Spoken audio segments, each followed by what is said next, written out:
نستعينه ونستغفره ونؤمن به ونتوكل عليه ونعوذ بالله من شرور أنفسنا ومن سيئات أعمالنا من يهده الله فلا مضل له ومن يضلل فلا هادي له ونشهد أن لا إله إلا الله وحده لا شريك له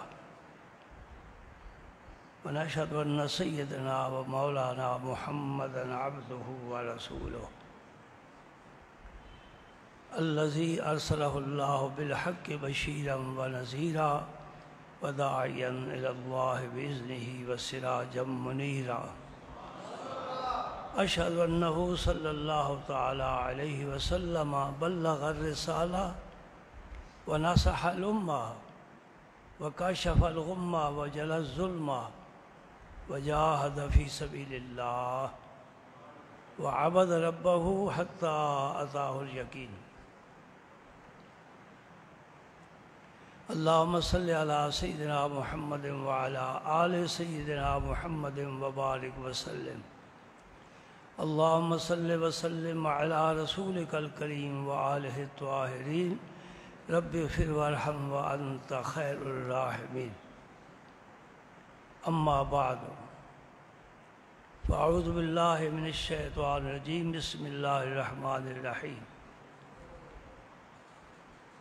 يا أيها الذين آمنوا لا تقولوا راعنا وقولوا انظرنا واسمعوا وللكافرين عذاب أليم صدق الله العظيم وبلغنا رسوله النبي الكريم ونحن على ذلك لمن الشاهدين والشاكرين والحمد لله رب العالمين۔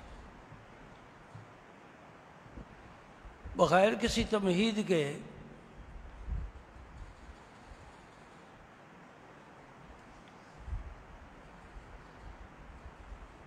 ایک سب سے اہم مسئلہ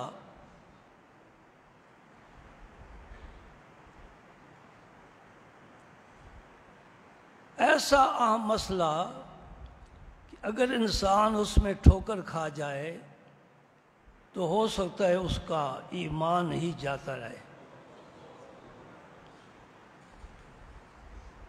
اور ایمان کی حفاظت تو مومن کے لیے بہت ضروری ہے، کیونکہ یہ بہت سب سے زیادہ قیمتی سرمایہ ہے۔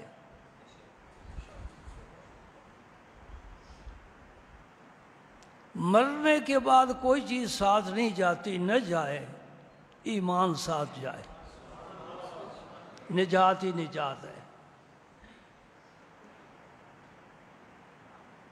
اور وہ مسئلہ ہے اللہ کے رسول کا ادب۔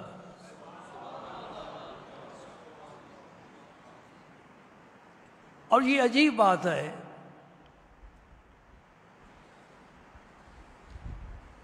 تاریخ بتاتی ہے کہ دنیا کے ہر بادشاہ، ہر حکمران نے اپنے دربار کے آداب خود مقرر کیے ہیں۔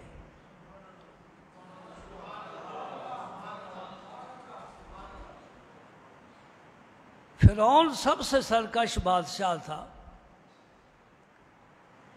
اس کے دربار میں آنے کے لیے ضروری تھا کہ دونوں ہاتھوں میں مرد نے سونے کے کنگن پہنے ہو، پھر آ سکتا ہے، پھر آ کے سجدہ کرے۔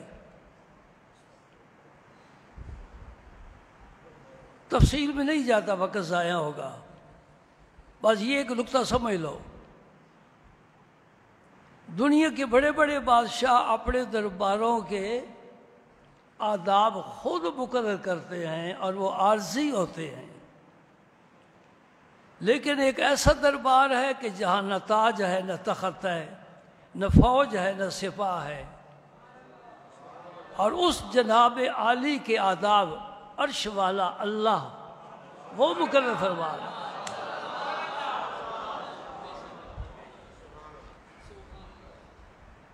گزشتہ جمعے گفتگو شروع کی تھی، رخ بدل گیا،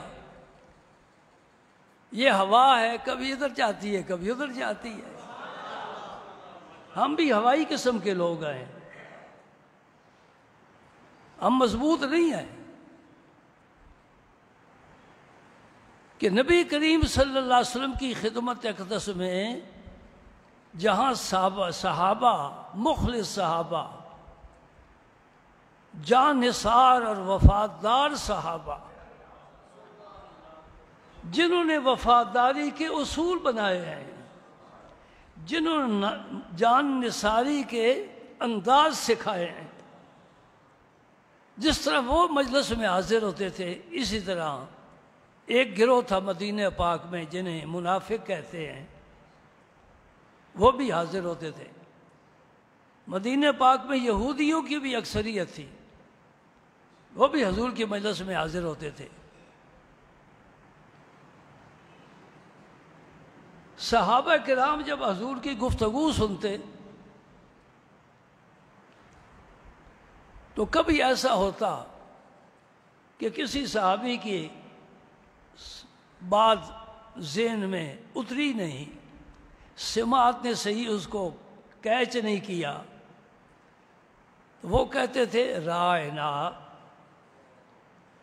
یہ سورہ بقرہ کی آیت ہے، آیت نمبر 104۔ اس کا معنی کیا بنتا ہے؟ یا رسول اللہ ہماری رعایت فرمائیے، یہ مسئلہ آپ دوبارہ ارشاد فرمائیں تاکہ ہم سمجھ سکیں، ذہن نشین کر سکیں۔ سبحان اللہ۔ میں نے کیوں کہا سبحان اللہ؟ ہر آدمی کو رب نے زبان دی ہے، بولتا ہے، لیکن نبی کا بولنا کچھ اور ہے۔ نبی کا بولنا کیا ہے؟ عرش والا کہتے وما ینطق عن الہوی ان ہوا الا وحی یوحی۔ تم بات کرتے ہو اپنی مرضی سے، کبھی اچھی کبھی بری، لیکن میرا نبی جب بھی بولتا ہے اپنی مرضی سے نہیں بولتا۔ میں بولتا ہوں تو یہ بولتا ہے، بات میری ہوتی ہے، زبان اس کی ہوتی ہے، معنی میرا ہوتا ہے، لفظ اس کی ہوتے ہیں۔ سبحان اللہ۔ اور دوسری بات، ہماری بات کا کوئی وزن نہیں، لیکن نبی جب بات کرتا ہے تو شریعت کا قانون بن جاتا ہے۔ اس لیے احادیث کی بہت حفاظت کی گئی ہے۔ حضور نے فرمایا جو میں نے بات نہیں کی کوئی شخص میری طرف منسوب کرے اور جان بوجھ کر منسوب کرے تو اپنا ٹھکانہ دوزخ میں بنائے۔ کیوں؟ کہ نبی کی بات یہ دین کی بنیاد ہے۔ جس طرح قرآن ماخذ قانون ہے، اس طرح رسول اللہ کی حدیث بھی ماخذ قانون ہے، اس سے بھی قانون مت دیں۔ پھر وہی بات بن گئی، اب ہوا کا رخ بدلنے لگا۔ اللہ تمہیں بھی سلامت رکھے، مجھے بھی۔ تو پھر حضور کے آداب کی باتیں تو چلتی رہیں گی۔ میں ایک مثال دے کر آگے جاتا ہوں۔ رب نے فرمایا اقیموا الصلاۃ، صلاۃ قائم کرو۔ اقیمو کو معنی قائم کرو، صلاۃ اب یہ عربی کا لفظ ہے، تو جس زبان کا لفظ ہو اس کو سمجھنے کے لیے اس زبان کی ڈکشنری کی طرف رجوع کرنا پڑتا ہے۔ انگلش کا لفظ ہے، فارسی کا ہے، تو لغت اور ڈکشنری کو دیکھنا پڑے گا۔ جب ہم نے اس طرح رجوع کیا کہ صلاۃ کا معنی کیا ہے، 1 نہیں، 2 نہیں، 3 نہیں، 4 نہیں، 5 نہیں، 10 نہیں، 17 معنی۔ یا اللہ ہم صلاۃ کیسے قائم کریں؟ یہاں تو تیرے عربی زبان میں 17 معنی ہیں۔ اب وہ معنی میں بتاؤں تو بات اور لمبی ہو جائے گی۔ پھر دوسرا مسئلہ یہ ہے کہ دن میں کتنی دفعہ صلاۃ قائم کریں؟ دوسرا سوال بڑا عام سوال ہے نا۔ تیسرا سوال یہ ہے کہ ہر صلاۃ کے بارے تفصیل میں معلوم ہونی چاہیے، کتنی رکعتیں ہیں، کس طرح پڑھنی ہے۔ رب کہتا ہے میں نہیں بتاؤں گا۔ یا اللہ ہم بندے تیرے ہیں، حکم تو دے رہا ہے، تو بتا۔ کہتا میں نہیں بتاؤں گا۔ یا اللہ پھر آپ کدھر جائیں؟ میرے رسول کے پاس جاؤ، میرا رسول تمہیں بتائے گا۔ میرے رسول نے کے پاس گیا تو فرمایا صلو کما رأیتمونی اصلی، میں صلاۃ قائم کرتا ہوں، تم مجھے دیکھو اسی طرح تم بھی پڑھتے رہو۔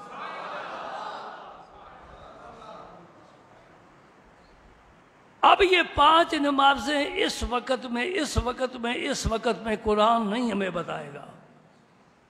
صبح کی 2 ہیں، ظہر کی 4 ہیں، مغرب کی 3 ہیں، قرآن نہیں بتائے گا۔ قیام کیسے کرنا ہے، ہاتھ کہاں باندھنے ہیں، قیام کی حالت میں کیا پڑھنا ہے، رکوع کی حالت میں کیا پڑھنا ہے، سجدے کی حالت میں کیا پڑھنا ہے، رکوع 1 کرنا ہے کہ 2 کرنے ہیں، سجدہ 1 کرنا ہے کہ 2 کرنے ہیں، قرآن نہیں بتائے گا۔ یعنی اللہ نہیں بتائے گا، اللہ کا رسول بتائے گا۔ بات سمجھ آ گئی؟ اس دین سے اللہ کے رسول کو علیحدہ کر دو، اور رسول کی شان ہی علیحدہ ہے، صحابی کو علیحدہ کر دو، تیرا دین مکمل نہیں ہو سکتا۔ اس لیے رب نے کہا لا الہ الا اللہ صرف نہ پڑھا کرو، ساتھ محمد رسول اللہ بھی پڑھا کرو۔ اور یہ عقیدہ رکھو کہ رب بھی حی قیوم ہے، محمد رسول اللہ بھی زندہ ہے، یہ عقیدہ رکھو۔ آپ کا کیا عقیدہ ہے؟ مولویوں کے کیوں عقیدے بدل گئے؟ تم مولوی تو نہیں، عالم تو نہیں، تمہارا عقیدہ ہے کہ رسول اللہ زندہ ہے، مولویوں کا کیوں عقیدہ نہیں؟ وہ کیوں جھگڑتے ہیں؟ بات مختصر سی ہے، سمجھنے والی ہے۔ ہمارے ملک کا ایک صدر جس کا نام تھا صدر فیلڈ مارشل صدر ایوب، اب میں آپ سے پوچھتا ہوں صدر ہے کہ تھا؟ ضیاء الحق صدر ہے کہ تھا؟ جی موسیٰ علیہ السلام نبی ہیں کہ تھے؟ ابراہیم علیہ السلام نبی تھے کہ ہیں؟ اور محمد اللہ کا رسول ہے کہ تھا؟ یہ ہے تھا کیوں بدل گیا؟ وہ چلے گئے، یہ زندہ ہے۔ رب نے وعدہ کیا ہے ما کان اللہ لیعذبہم وانت فیہم، اے میرے نبی تو ان میں جب تک ہوگا میں تیری قوم کو عذاب نہیں دوں گا۔ اللہ کے نبی نے کہا عیسیٰ جاتا ہے تو جائے، ادریس جاتا ہے تو جائے، سب جاتے ہیں تو جائیں، محمد لجپال ہے، کریم ہے، یہی رہے گا، اپنی امت میں رہے گا، عذاب نہیں آئے گا۔ یہ پناہ ہے، یہ ہمارے لیے سب سے بڑی پناہ ہے رسول اللہ کی، اس لیے ہم قربان ہوتے ہیں، جان نثار کرتے ہیں، اور ان کو اپنی جان، مال، اولاد سب سے پیارا سمجھتے ہیں۔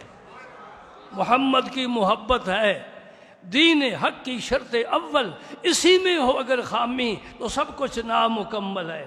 نماز اچھی، زکوٰۃ اچھی، روزہ اچھا، حج اچھا، مگر میں باوجود اس کے مسلمان ہو نہیں سکتا، نہ جب تک کٹ بنوں میں خواجہ کونین کی عزت پر، خدا شاہد کامل میرا ایمان ہو نہیں سکتا۔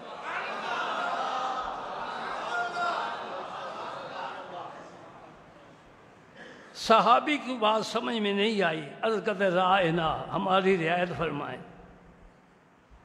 یہودیوں کی لغت میں اس کا معنی احمق ہے، یہودی بھی کہتے تھے، ایک تفسیر۔ دوسری تفسیر ہے کہ وہ زیر کو ذرا لمبا کر کے پڑھتے تھے، راعینا، اس کا معنی بن جاتا ہے ہمارے چروائے۔ یہ بھی گستاخی والا لفظ ہے۔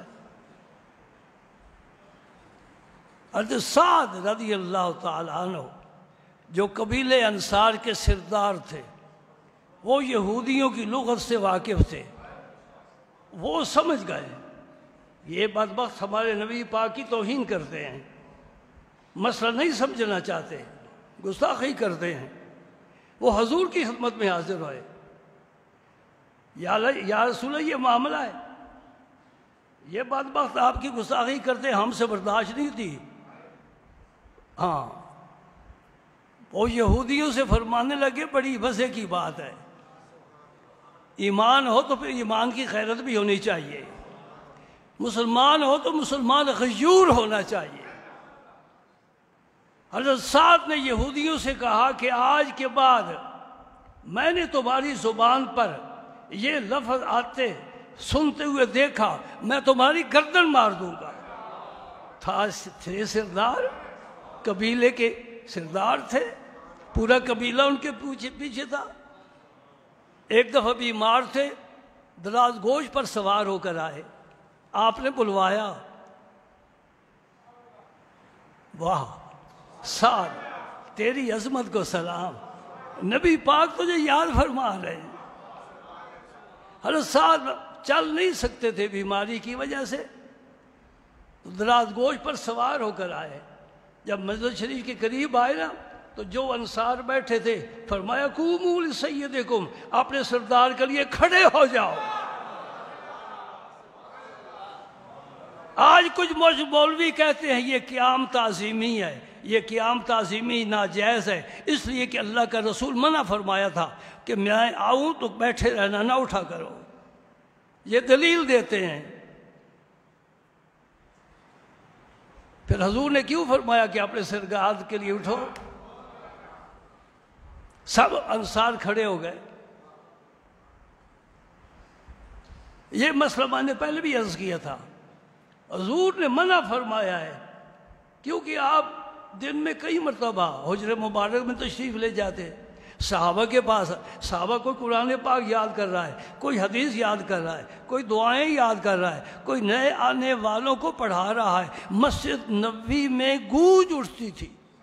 اب ہماری مسجد خالی ہو گئی، چھوٹے چھوٹے بچے قرآن لے کر بیٹھے ہیں. یہ زوال ہے، اس امت کا سب سے بڑا زوال یہ ہے. یہ جو علماء واعظ کہتے ہیں اور آپ لوگ سنتے ہیں، یہ اللہ کے فضل سے اس امت کو بچا رہا ہے کہ اللہ پاک راضی ہو جاتا ہے. میری بات کوئی کرنے والا ہے، کوئی سننے والا ہے، چلو تھوڑے وقت کے لیے. اللہ اکبر. لیکن حدیث میں آتا ہے، ایک حدیث کافی نہیں ہوتی، اس موضوع پر بہت سی احادیث کو دیکھنا پڑتا ہے. صحابہ کرام بعض دفعہ حضور کے فرمان کے مطابق بیٹھے رہتے تھے اور بعض دفعہ کھڑے ہو جاتے تھے. وہ بیٹھنا حضور کی پسند ہے اور صحابہ اٹھتے تھے، قیام کرتے تھے، ان کی محبت. اب دیکھو نا کوئی معزز آدمی آئے تو آپ بیٹھے رہیں گے تو بڑا عجیب نہیں لگے گا. بلکہ یہ صریح حدیث موجود ہے کہ جب آپ کا شانہ اقدس میں تشریف لے جاتے تو صحابہ کرام اس وقت تک کھڑے رہتے جب تک آپ نظر آتے رہتے. بہر کر یہ قیام تعظیمی کا ایک علیحدہ مسئلہ ہے. جب حضرت سعد حضور کی خدمت میں حاضر ہوئے کہ یا رسول اللہ یہ تو گستاخی والا کلمہ کہتے ہیں، فوراً جبریل امین آئے، لا تقولوا رائنا. اس آیت میں ایک امر ہے، ایک نہی ہے، اور تیسرے نمبر پر ان دونوں کا نتیجہ اور رزلٹ ہے. اگر یہ سمجھ لے تو بات ساری واضح ہو جائے گی. اور ہمیشہ قرآن پاک کا یہ اسلوب ہے کہ اس کی آیت میں جو حکم یا جو کچھ بھی اللہ فرماتا ہے اس کا آخری جملے میں سارا نچوڑ ہوتا ہے. اس آیت کے آخری جملے میں اس ساری آیت کا نچوڑ ہوتا ہے. وہ بھی میں آپ کو تھوڑا چکھنے کے لیے پیش کروں گا، ذائقہ آ جائے نا. جبریل امین آ گئے یہ آیت لے کر، یا ایھا الذین آمنوا لا تقولوا رائنا، اے ایمان والو تم بھی رائنا کہنا چھوڑ دو. نہ ہوگی بانسری، اب کیا کہتے ہیں، نہ ہوگا بانس اور نہ بجے گی بانسری، تم بھی نہ کہا کرو. اب کچھ تو کہنا ہے. یا اللہ فرمائے میں لفظ تمہیں دیتا ہوں، اس میں یہودی منافق نہیں شامل ہو سکیں گے. یا اللہ پھر دے دے. قول انظرنا کہا کرو، انظرنا،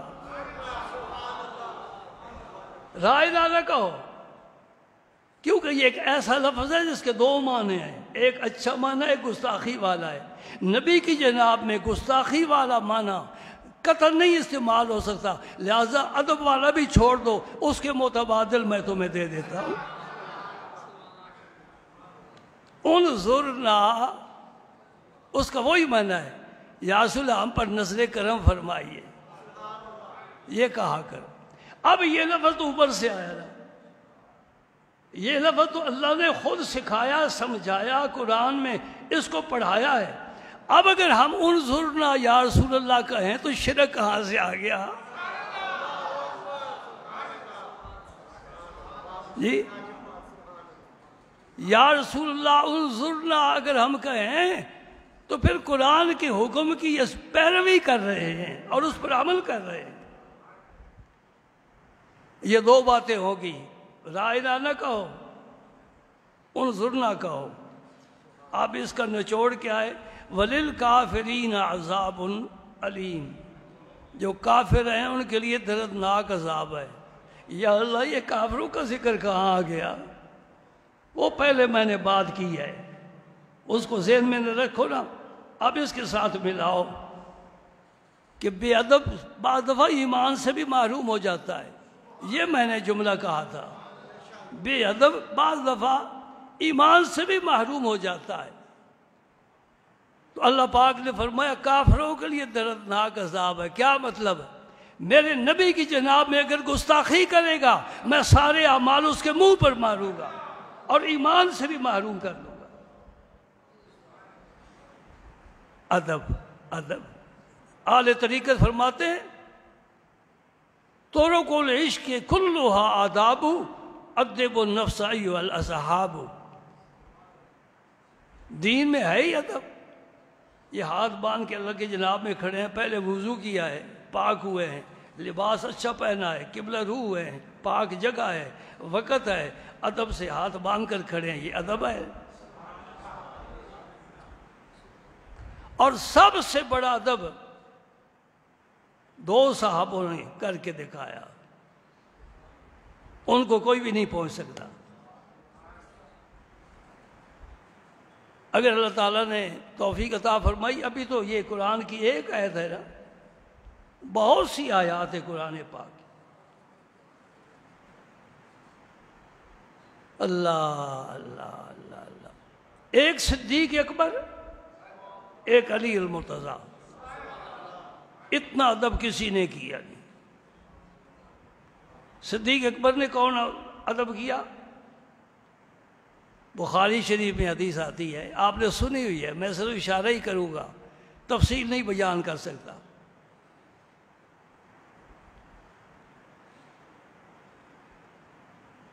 نبی کریم صلی اللہ علیہ وسلم دو قبیلوں کے درمیان صلح کرانے کے لیے تشریف لے گئے، نماز کا وقت ہو گیا، حضرت بلال نے ابو بکر صدیق سے کہا کہ آپ نماز پڑھاؤ، اور اقامت کہہ دی۔ ابو بکر صدیق مصلی پر کھڑے ہو گئے، جماعت قائم ہے، سورہ فاتحہ آپ پڑھ چکے ہیں، سیدنا ابو بکر صدیق سورہ فاتحہ پڑھ چکے ہیں، حضور تشریف لائے، آپ صفوں کو چیرتے آگے آ گئے۔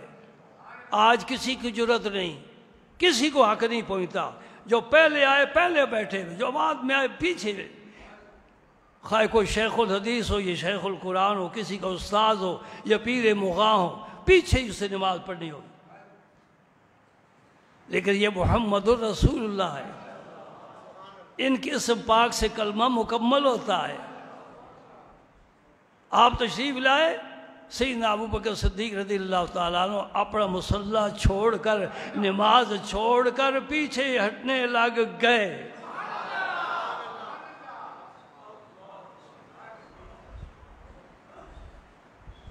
آگے سمجھ میں بات۔ اور علی المرتضیٰ نے کیا ادب کیا؟ یہ علی کی آغوش محبت ہے اور میرے نبی کا سر ناز ہے۔ حضور آپ فرما رہے ہیں، حضور نے نماز عصر پڑھ لی ہے، حضرت علی نے ابھی تک نہیں پڑھی، اور سورج جو ہے وہ اپنا سفر جاری کیے ہوئے ہے، غروب ہونے کے قریب ہے۔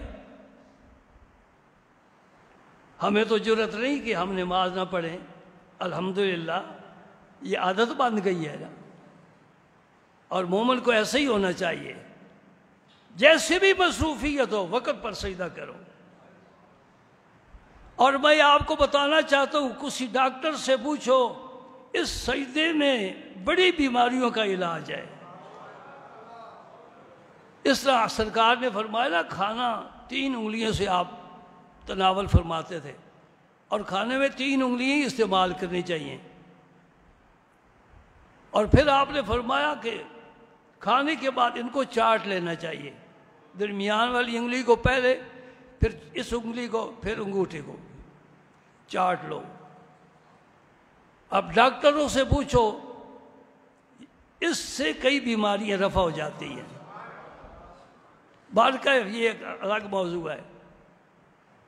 جناب علی المرتضیٰ دیکھ رہے سورج ڈوب رہا ہے، میری نماز قضا ہو رہی ہے. ہوتی ہے تو ہوتی رہے. میں دین پورا دین، نماز تو دین کا ایک رکن ہے نا، میں پورا دین گود میں لے کر بیٹھا ہوں، مجھے کس بات کی پرواہ ہے. آپ جب بیدار ہوئے سورج غروب ہو چکا تھا. آج کسی کو اجازت نہیں ہے. تو فرمایا علی سورج ڈوب گیا، نماز نہیں پڑھی. یا رسول اللہ، میں نے آپ کو بے آرام نہیں کرنا چاہیا.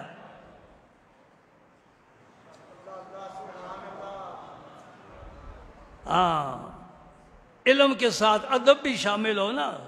سلطان باؤسا فرماتے ہیں، علم پڑھیا ادب نہ سکھیا، کی لینا علم نو پڑھ کے ہو. علم دے نال ادب بھی چاہیے. جناب علی المرتضیٰ سے زیادہ علم والا کون ہو سکتا ہے؟ ہاتھ اٹھ گئے میرے نبی کے. اللہم انہو کان فی طاعتک و طاعت رسولک فردد علیہ الشمس. اے اللہ، یہ علی تیری اطاعت میں، تیرے رسول کی اطاعت میں تھا، سورج ڈوب گیا ہے، اسے واپس لا، نماز پڑھے.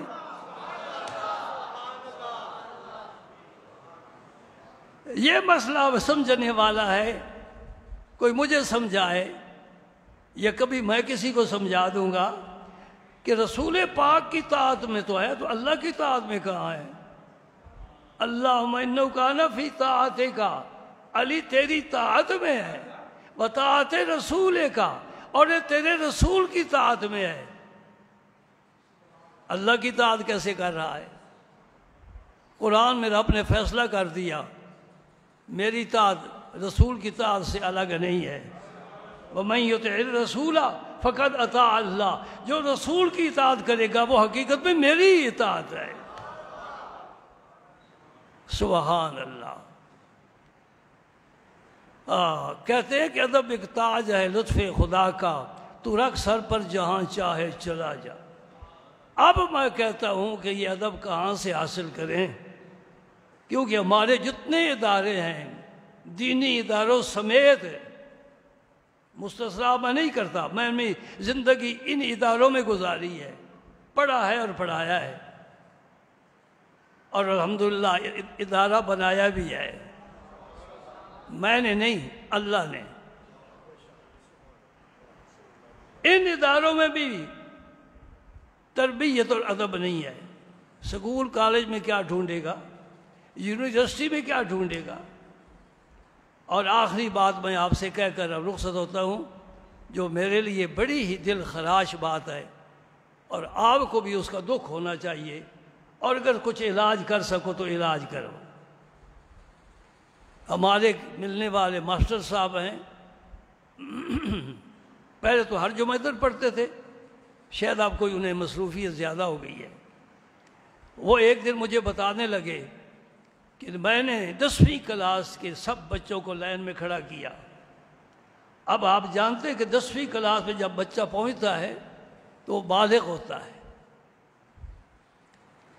عاقل بالغ بچے ہمارے نونہال، یہ ہم نے نرسری لگائی ہے، کل انہی نے ملک کو سنبھالنا اور چلانا ہے. اور میں نے ایک طرف سے ایک لڑکے سے کلمہ سنا. وہ ماسٹر صاحب کہہ رہے تھے ایک بچے نے بھی کلمہ صحیح نہیں سنایا. اس میری تقریر کا کیا فائدہ؟ ان مولوی صاحب کے واعظ کا کیا فائدہ؟ یہ مسجد اور ممبر ان کا کیا فائدہ؟ یہ قاری اور قرآن پڑھانے والے ان کا کیا فائدہ؟ یہ ان کا نقصان، ان کا قصور نہیں ہے۔ کلمہ ماں باپ پڑھاتے ہیں۔ قاری کے پاس 4 سال 5 سال کے بعد بچہ جاتا ہے، ماں کی گود میں بچے کو سر وقت کلمہ دیا جاتا ہے۔ مولوی کا یہ کام ہے کہ بچہ پیدا ہو جائے اسی وقت کان میں کہہ دے اشہد ان لا الہ الا اللہ اشہد ان محمد رسول اللہ۔ مولوی اپنا کام کر رہے ہیں، اس کے لاشعور میں توحید و رسالت کا پیغام پہنچا کر اسے سمجھا رہے ہیں۔ بچہ جب بڑا ہونا تو یہ لاشعور سے شعور میں منتقل ہوگا۔ سب کچھ بھول جا، نہ اللہ کو بھولنا نہ رسول اللہ کو بھولنا۔ ہم سپیلنگ یاد کر رہے ہیں، MBBS ڈاکٹر بن رہے ہیں، انجینئر بن رہے ہیں، پتہ نہیں کیا کچھ بن رہے ہیں۔ سب کچھ بنو، پہلے مسلمان تو بنو۔ سب کچھ پڑھو، پہلے قرآن تو پڑھو۔ میں نے یہ کہا ماسٹر صاحب ان کے گھر میں کلمہ ہے ہی نہیں۔ اگر گھر میں کلمہ ہوتا تو بچوں کو پاس ضرور ہوتا۔ آپ کو متاثر ہوئے اس بات سے؟ کچھ آپ کو افسوس ہوا ہے؟ نہیں ہوگا جی۔ یعنی یہ ہیں ہمارے بچے۔ اس سے اب آپ جنازے کی دعا سنیں، دعائے قنوت سنیں، نماز کا طریقہ پوچھیں، وہ کیا بتائے گا؟ اسے تو کلمہ ہی نہیں آتا۔ کیا ادارے ہم چلا رہے ہیں، کن کو پڑھا رہے ہیں اور کیا پڑھا رہے ہیں؟ یہ جرم اللہ کبھی معاف نہیں فرمائے۔ کہتے ہیں انفرادی، اقبال بھی کہہ گیا، انفرادی غلطی ہو تو اللہ معاف کر دیتا ہے، جب اجتماعی غلطی ہو تو پھر اللہ معاف نہیں فرماتا، پھر عذاب ہی آتا ہے۔ اس امت پر وہ عذاب نہیں آئے گا جو قوم لوط پر عذاب آیا۔ قوم لوط پر پتہ ہے 4 عذاب آئے۔ اللہ تعالیٰ معافی دے، ہم تو ایک بھی نہیں برداشت کر سکتے۔ صفحہ ہستی سے نام نشان مٹا دیا۔ اس امت پر اس طرح عذاب نہیں آئے گا، طوفان نوح بھی نہیں آئے گا، لیکن ایک عذاب آ گیا ہے۔ کون سا؟ تمہارا ذہن جائے گا کرونا وبا کی طرف، نہیں، یہ کوئی عذاب نہیں۔ میں اسے تو اللہ کی رحمت سمجھتا ہوں۔ تمہاری سوچ میری سوچ میں فرق ہے۔ میں بیماری کو اللہ کی رحمت سمجھتا ہوں۔ ایک بزرگ کے سر کو درد ہوا، انہوں نے سجدہ شکر ادا کیا۔ لوگوں نے پوچھا حضور آپ کے سر کو درد ہے؟ فرمایا میں نے شکر اس لیے ادا کیا ہے کہ یہ درد ہر پیغمبر کو ہوا ہے، اور ہمارے نبی پاک اسی درد کو ساتھ لے کر گئے ہیں۔ اے اللہ تیرا شکر ہے، تو نے اپنے بندے کو یاد فرمایا ہے۔ سوچ ہے نا، تو نے مجھے یاد کیا ہے، میں تجھے بھولا نہیں ہوں۔ وبا نہیں، بیماری نہیں، مصیبت نہیں، کوئی پریشانی نہیں، اس کا علاج ہے۔ آدمی نکل جاتے ہیں، اور اگر اللہ کو پیارے ہو جائیں، صبر کریں تو شہادت کی موت ہے۔ مرنا تو ایک دن ہے ہی۔ مرزا غالب کہتا ہے موت کا ایک دن معین ہے، نیند کیوں رات بھر نہیں آتی۔ ایک بڑے غالب شناسا تھے، وہ کہنے لگے نیند تو رات کو آتی ہے، مرنا دن کو ہے، رات کو تو سونا چاہیے۔ آپ نے نہیں توجہ کی۔ موت کا ایک دن معین ہے، یعنی موت نے دن کے وقت آنا ہے، اجالے میں اندھیرے میں نہیں آئے گی۔ رات کو تو سو لو، حالانکہ اس کا یہ مطلب نہیں ہے ایک دن سے مراد ہے ایک وقت مقرر ہے، خواہ رات ہو خواہ دن ہو، کبھی بھی پیغام آ سکتا ہے۔ ادب کی کوشش کرو،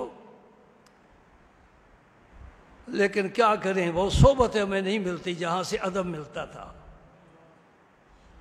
گفتگو میں ادب۔ ایک شخص میرے پاس آیا، کہنے لگا جی بیٹھا رہا، فوت ہو گیا، اللہ تعالیٰ اس کی مغفرت فرمائے۔ میں جی پھر چکر لگاؤں گا۔ میں کہ اللہ تعالیٰ تمہیں چکر سے بچائے۔ ہم مذہبی لوگوں کے پاس یہ لفظ نہیں استعمال ہوتے۔ جو بزرگ ہیں ان کو کیا کہا جاتا ہے؟ جی میں پھر حاضری دوں گا۔ سمجھ آ رہے ہو؟ میں نہیں اس میں شامل، میں بزرگوں کی بات کرتا ہوں جی۔ میں پھر حاضری دوں گا، اور برابر کا ہو تو میں کسی وقت پھر آؤں گا، اور بازاری ہو تو کہے میں چکر لگاؤں گا۔ یہ چکر لگانے والی قوم نہیں ہے، ادب والی قوم ہے، ادب والی قوم ہے۔ دو آدمی ایک بزرگ کی بیعت کے لیے آئے، مسجد کا تالاب تھا، وہاں انہوں نے وضو کیا، بزرگ حجرے میں تشریف فرما تھے۔ وہ ایک ساتھی دوسرے سے کہتا ہے کہ ہماری مسجد کا جو محراب تالاب ہے، شاید پہلے میں نے محراب کہا ہو، تالاب جس پر وضو کیا جاتا ہے، ہماری مسجد کا جو تالاب ہے وہ اس سے بڑا ہے۔ یہ ایک بات ہے، صحیح بات ہے، واقعی امر ہے۔ جب وضو کر کے نفل پڑھ کے تو آپ کی خدمت میں حاضر ہوئے، دستبوسی کی، ادب سے بیٹھ گئے، تو آپ نے پوچھا بھائی کیسے آئے ہو؟ جی بیعت ہونے کے لیے آیا ہوں۔ فرمایا اس کی بیعت کرو جس کا تالاب بڑا ہو، میرا تو چھوٹا ہے۔ علماء کی خدمت میں جاؤ تو زبان کو کنٹرول میں رکھو تاکہ وہ کچھ بیان کرے تم سنو۔ اولیاء کی مجلس میں جاؤ تو دل کو قابو میں رکھو۔ یہ دل کے جاسوس ہوتے ہیں، ان کی نظریں اندر گھس جاتی ہیں۔ ایکس رے لیتے ہو کہ نہیں؟ یہ پھیپھڑوں پر داغ ہے، پھیپھڑے تو اندر ہیں، یہ داغ کیسے تجھے پتہ چل گئے؟ یہ اس پر سکرین پر آئے ہیں۔ یہاں مشین لگاتے تو بلڈ پریشر چیک کر لیتے ہو، کبھی شوگر چیک کر لیتے ہو، کرتے ہو کہ نہیں؟ الٹرا ساؤنڈ بھی ایک ہوتا ہے۔ اگر ہمارے بنائے ہوئے آلات اندر کی حقیقت ہمیں بتاتے ہیں، اللہ نے جس کو ولی بنایا ہے وہ کچھ نہیں میں سمجھ سکتا، اس کو اللہ نے بنایا ہے۔ لیجیے آپ کا وقت زیادہ ہے، میں ایک بات کیے بغیر نہیں اٹھتا، اس لیے کہ وہ میری ذاتی بات ہے۔ سن 80 اور 81 یہ میری زندگی کے 2 سال میری زندگی سے باہر ہے، اور مجھے بڑا افسوس ہے کہ میں نے یہ 2 سال انگلینڈ میں کیوں گزارے، وقت ضائع کیا۔ وہ ملک اس قابل نہیں ہے، مسلمانوں کا ملک پھول ہے، یہ عیسائیوں کے ملک کانٹے ہیں، بدبو ہے، نفرت کی جگہ ہے۔ اور جو بچے ہمارے وہاں جوان ہوئے ہیں ان کے لیے سب سے بڑا حادثہ ثانیہ یہ ہے کہ وہ اپنے رشتہ داروں کو بھول چکے ہیں۔ انہیں نہیں پتا میرا چچا کون ہے، ماموں کون ہے، خالہ کون ہے، پھوپھی کون ہے، کزن کون ہے، وہ مر گئے ہیں کہ زندہ ہے، شادی ہے کہ نکاح ہے، کیا ہے۔ یہ صلہ رحمی قرآن نے فرض فرمائی ہے۔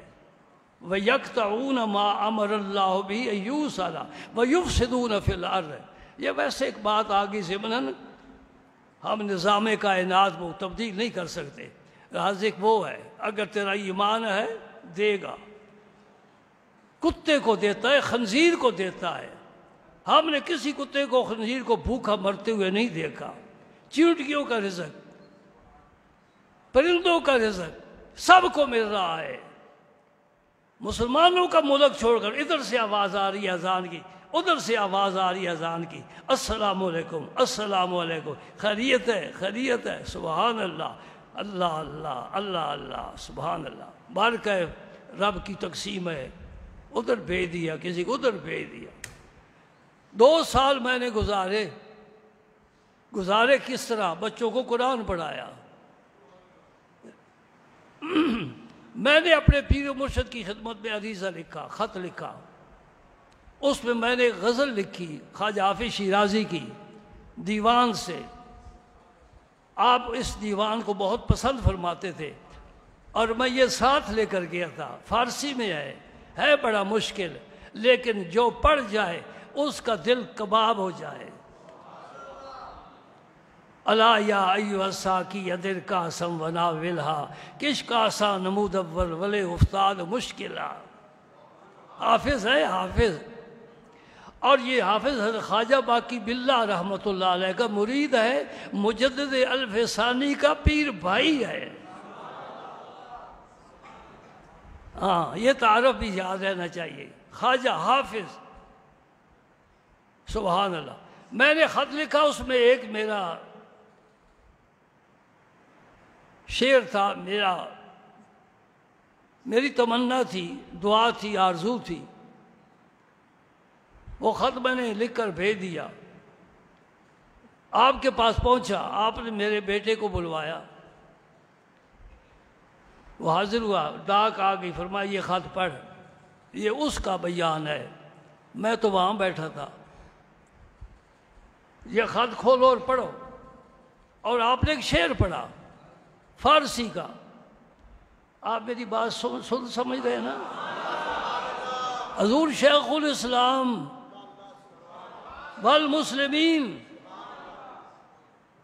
آپ نے فارسی کا ایک شعر پڑھا، جب وہ خط کھولا اور وہ غزل پڑھی، اس میں وہ شعر لکھا ہوا تھا، اور وہ خط پھر آپ نے دے دیا میرے بیٹے کو، اور وہ ابھی تک میرے پاس محفوظ ہے۔ یہ بات میں کر گیا ہوں۔ ہم مشین بناتے ہیں، وہ ہمیں اندر کی باتیں بتاتی ہیں، تو جس کو اللہ بناتا ہے، بس یہ بات یاد رکھو، جس کو اللہ بناتا ہے، اس لیے وہ رہتا ہم کی طرح ہے، ہم میں رہتا ہے، لیکن ہم سے جدا رہتا ہے۔ اس کا یہ آسمان نہیں، یہ زمین نہیں، یہ جہان نہیں، یہ فضا نہیں، اس کا جہان ہی اور ہے، اس کی فضا ہی اور ہے، رہتا ہم میں ہے، لیکن ہم میں سے نہیں ہوتا، ہم میں سے ہوتا ہے، ہم میں سے نہیں ہوتا۔ اسے کوئی نہیں پہچانتا۔ رب نے یہ کیوں چھپا رکھے ہیں کہ بے ادبی جو کرے گا بے ایمان ہو جائے گا، اور جو پہچانتا نہیں تو ہو جائے بے ادبی، کوئی بات نہیں ہے، اسے پتہ ہی نہیں۔ اس لیے خاک ساران جہاں را بحکارت منت کر، تو چدانی کے دریں گرد سوارے باشد۔ ہمیشہ جو سوار ہوتے ہیں گرد و غبار میں ہوتے ہیں، غبار جب ہٹ جاتا ہے تو سوار سامنے آ جاتا ہے۔ یہ گدڑی پوش ہوتے ہیں، کسی دریا کے کنارے کوئی بیٹھا ہو، کسی وادی میں بیٹھا ہو، سر جھکاتے ہیں، لوح محفوظ پر نظر جاتی ہے۔ ہاں اب تو ہم ترس گئے، ایسے لوگوں کو ڈھونڈنا بھی ختم کر دیا، وہ مارکیٹ اب بند ہو گئی، وہ مال اب نہیں آ رہا۔ اللہ تعالیٰ ہمارے حال پر رحم فرمائے۔ وآخر دعوانا الحمدللہ۔